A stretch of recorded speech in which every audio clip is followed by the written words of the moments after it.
Hello, welcome to Villager English. Today I'd like to share how to memorize phrases. Okay, ဒီနေ့မှာတော့ဒီစကားစုတွေကိုဘယ်လိုမှတ်မိအောင်လုပ်မလဲဆိုတာကိုရှင်းပြပေးသွားချင်ပါတယ်။ကျွန်တော်ပြီးခဲ့တဲ့ဗီဒီယိုတွေမှာတော့ဒီစကားစုနဲ့ပတ်သက်တာတွေကိုရှင်းပြခဲ့တယ်။ဒီတစ်ခေါက်မှာတော့သူတို့ကိုဘယ်လိုမှတ်မိအောင်လေ့ကျင့်မလဲဆိုတာကိုအဓိကထားပြီးတော့ပြောပြပေးမှာဖြစ်ပါတယ်။ဥပမာဒီ phrase လေးတစ်ခုကိုကြည့်ရအောင်ပါ။ take time ဆိုတာကအချိန်ယူတာပေါ့နော်။အချိန်ယူတယ်ဆိုတဲ့ phrase လေးကိုကျွန်တော်တို့ sentence ကိုပြောလိုက်မယ်။ Sorry, I take time to study English. အဲ့လိုဖြစ်သွားရနော်ငါအင်္ဂလိပ်စာလေ့လာဖို့အချိန်ယူတယ်နောက်ထပ်ဘယ်လိုလေ့ကျင့်လို့ရသေးလဲဆိုလို့ရှိရင်ဒီ subject နေရာမှာကျန်တဲ့ဟာတွေကိုအစားထိုးကြည့်မယ်ဥပမာဆိုရင်သူကအင်္ဂလိပ်စာလေ့လာဖို့အချိန်ယူတယ်ဆိုရင် he takes time to study English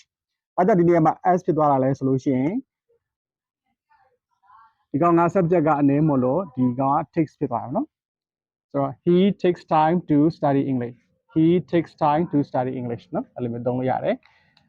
နောက်ထပ်ဘာတွေစထုတ်လို့ရလဲဒီနေရာမှာ my sister takes time to study English my brother takes time to study English အဲ့လိုမျိုးလဲပြောပြီးတော့လေ့ကျင့်လို့ရတယ်ဒါကတော့ဒီ substitution ပေါ့နော်ဟိုအစားထိုးပြီးတော့ဒါလေ့ကျင့်ခြင်းကြီးဖြစ်ပါတယ်ဟုတ်ကဲ့နောက်ထပ်နည်းလမ်းတစ်ခုကတော့သူတို့ကိုဒီအငင်းဝါကြပြောင်းတာပေါ့နော်ဆိုတော့သူတို့ကို negative sentence အနေနဲ့ပြောင်းပြီးတော့ပဲလေ့ကျင့်လို့ရပါတယ်ဥပမာကြည့်လိုက်အောင်ပါဆိုတော့ I take time to study English ကိုဘယ်လိုပြောင်းပြီးလေ့ကျင့်လို့ရလဲဆိုရင်သူ့အငင်းဝါကြပုံစံမျိုးပြောင်းပြီးလေ့ကျင့်မယ် I don't take time to study English I don't take time to study English She doesn't take time to study English She doesn't take time to study English He doesn't take time to study English အဲ့လိုမျိုးအငင်းဝါကြလေးတွေပြောင်းပြီးတော့လည်းလေ့ကျင့်လို့ရပါတယ်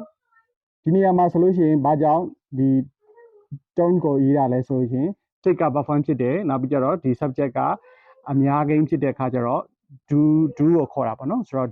do ရဲ့အငင်းဆိုတော့ don't နော်ဒီနေရာမှာက she က subject ဖြစ်သွားတဲ့အတွက် doesn't နော် doesn't he ကလည်းအနေကိန်းဖြစ်တဲ့အတွက်ဒီမှာ doesn't does ကိုခေါ်တာဖြစ်ပါတယ်ဆိုတော့အဲ့လိုမျိုးအငင်းဝါကြလေးတွေကိုပြောင်းပြီးတော့လည်းလေ့ကျင့်ကြည့်လို့ရပါတယ်လိုက်ပြီးတော့ရေးစရာမလိုပါဇက်ကနေပြီးတော့ပဲကိုယ့်ဘာကိုပြောင်းတဲ့ရင်ပြောင်းပြီးတော့အမျိုးမျိုးလေ့ကျင့်လို့ရပါတယ်ဒီလန်တစ်ခုကတော့မေကွန်းလောက်တာဖြစ်ပါတယ်သူတို့ကိုမေကွန်းပုံစံနဲ့မှပြောင်းပြီးတော့လည်းသုံးကြည့်လို့ရပါတယ်ဥပမာလေးကိုကြည့်လိုက်အောင်ပါနော်ဆိုတော့ I take time to study English ငါအင်္ဂလိပ်စာလေ့လာဖို့အချိန်ယူတယ်ဆိုတဲ့ဟာကိုကျွန်တော်ကမေကွန်းပုံစံပြောင်းမယ်လာမေကွန်းပုံစံပြောင်းကြည့်မယ်ပေါ့နော်ဆိုတော့ Do you take time to study English မင်းအင်္ဂလိပ်စာလေ့လာဖို့အချိန်ယူလား Do you take time to study English မင်းအင်္ဂလိပ်စာလေ့လာဖို့အချိန်ယူလားဒါတော့ကျွန်တော်တို့ဒါလာမေကွန်းပုံစံပြောင်းကြည့်တယ်နောက်တစ်ခုကကျမယ် Does she take time to study English Does she take time to study English Does my sister take time to study English Does my brother takes time to study English Does my uncle takes time to study English အဲ့လိုမျိုးလဲမေကွန်းပုံစံပြောင်းပြီးတော့လဲလေ့ကျင့်လို့ရပါတယ်နောက်တစ်ခုကတော့ WH question ပြောင်းပြီးတော့လေ့ကျင့်တာပေါ့နော်ဆိုတော့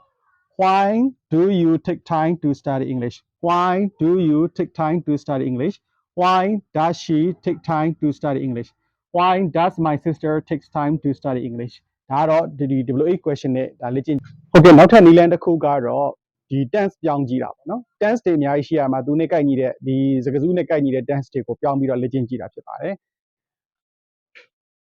So I take time to study English အင်္ဂလိပ်စာလေ့လာဖို့အချိန်ယူရဲဆိုတဲ့ဟာကိုကျွန်တော်က past tense simple past tense ကိုပြောင်းပြီးတော့သုံးကြည့်မယ်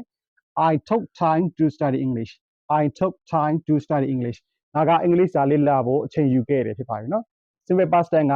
လုံးဝပြီးစီးခဲ့တဲ့အတိတ်အကြောင်းကိုပြောပြတဲ့အခါမှာသုံးခြင်းဖြစ်ပါတယ်ဆိုတော့ I took time to study English I took time to study English အဲ့လိုမျိုးလည်းပြောင်းပြီးသုံးကြည့်လို့ရတယ်နောက်ပြီးသူတို့ကိုတစ်ခါမေကွန်းပြန်ပြောင်းမယ် WH ပြန်ပြောင်းမယ်ပေါ့နော်အဲ့လိုမျိုးလည်းပြန်ပြီးတော့သုံးကြည့်လို့ရတယ်ဆိုတော့ဒီနေ့မေကွန်းလုပ်မယ်ဆိုလို့ရှိရင်ဒါကဘာတူးဖြစ်တဲ့အတွက်ဒီ date ကိုအခုကြီးခေါ်တာပေါ့နော်ဆိုတော့ Did you take time to study English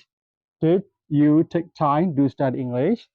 Did you take time to study English မင်းအင်္ဂလိပ်စာလေ့လာဖို့အချိန်ယူခဲ့လားเนาะအဲ့လိုဖြစ်သွားမယ်Did she take time to study English Did she to take time to study English သူမအင်္ဂလိပ်စာလေ့လာဖို့အချိန်ယူခဲ့လားเนาะအဲ့လိုမျိုးလည်းလေ့ကျင့်လို့ရတယ်နောက်တစ်ခါ WH question ပြန်ပြောင်းပြီးတော့မှလည်းလေ့ကျင့်လို့ရတယ် Why did you take time to study English Why did you take time to study English အဲ့လိုပုံစံမျိုးနဲ့လည်းပြောင်းပြီးတော့လေ့ကျင့်လို့ရပါတယ်ဒါတွေအားလုံးကတော့လိုက်ပြီးတော့ရေးစရာမလိုဘူးဒီကကိုဇာတ်ထဲမှာရှိတဲ့အတိုင်းပဲဟိုလေ့ကျင့်ကြည့်လို့ရ phrase တစ်ခုကိုပုံစံမျိုးစုံနဲ့လေ့ကျင့်ပြီးသွားပြီဆိုလို့ရှိရင်ဒီ phrase ကကိုယ်ကောင်းထဲမှာဟိုကြက်စရာမလိုဘဲနဲ့ auto မှတ်မိသွားမှာဖြစ်ပါတယ်ပြီးကြမှာကျွန်တော်တို့ဒီစကားပြောတဲ့အခါမှာထည့်သုံးမယ်ဆိုရင်ပို့ပြီးတော့အကျိုးရှိမယ်ဖြစ်ပါတယ်အားလုံးကိုကျေးဇူးတင်ပါတယ်